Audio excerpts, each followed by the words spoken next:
True Story of the Three Little Pigs by A. Wolfe, as told by John Sizer, illustrated by Lane Smith. Everybody knows the story of the three little pigs, or at least they think they do, but I'll let you in on a little secret. Nobody knows the real story because nobody has ever heard my side of the story. I'm the wolf, Alexander T. Wolfe. You can call me Al. I don't know how this whole big bad wolf thing got started, but it's all wrong. Maybe it's because of our diet. Hey, it's not my fault wolves eat cute little animals like bunnies and sheep and pigs. That's just the way we are. If cheeseburgers were cute, folks would probably think you were big and bad too. But like I was saying, the whole big bad wolf thing is all wrong.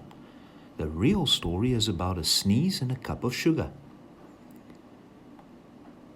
Way back in once upon a time, I was making a birthday cake for my dear old granny. I had a terrible sneezing cold. I ran out of sugar.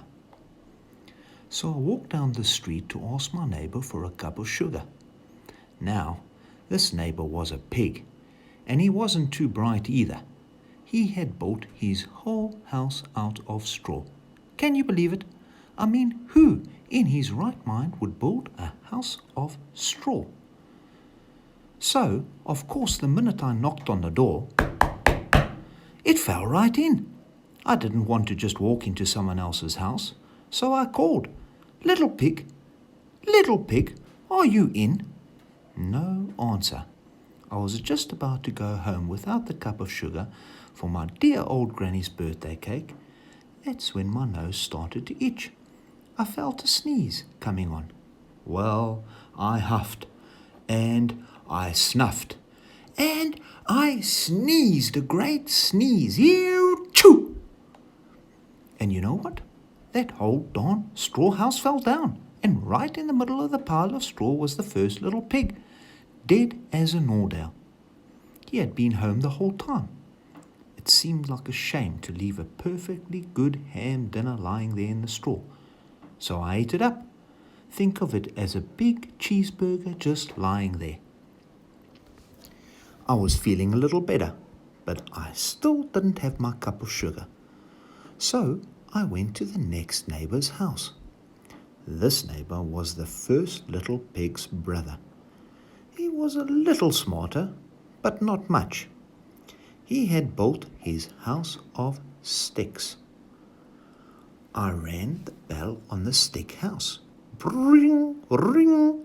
Nobody answered. I called, Mr. Pig, are you in?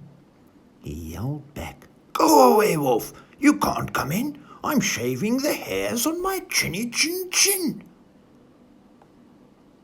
I just grabbed the doorknob when I felt another sneeze coming on.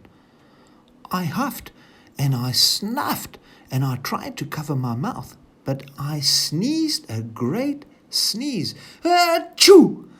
And you're not going to believe it, but this guy's house fell down, just like his brother's.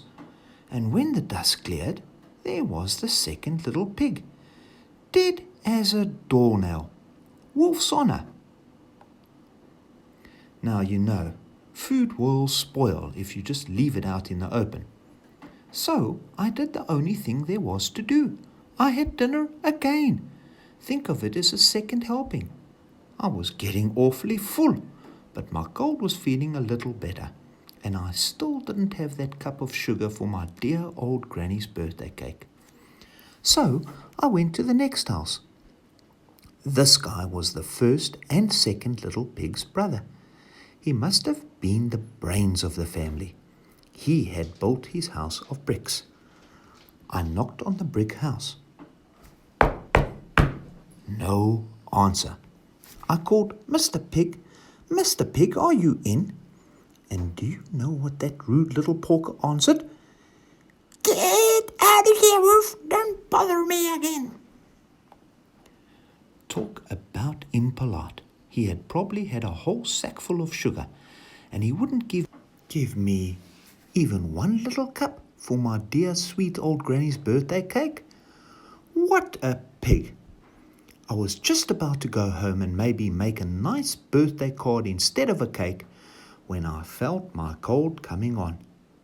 I huffed, and I snuffed, and I sneezed once again. Achoo! Then the third little pig yelled, "And your old granny can sit on a pin!" Now, I'm usually a pretty calm fellow, but when someone talks about my granny like that, I go a little crazy. When the cops drove up, of course I was trying to break down this pig's door, and the whole time I was huffing and puffing and sneezing and making a real scene. The rest, as they say, is history. The news reporters found out about the 2 pigs I'd had for dinner. They figured a sick guy going to borrow a cup of sugar didn't sound very exciting. So they jazzed up that story with all of that huff and puff and blow your house down, and they made me the big bad wolf. That's it. The real story. I was framed. But maybe you could loan me a cup of sugar.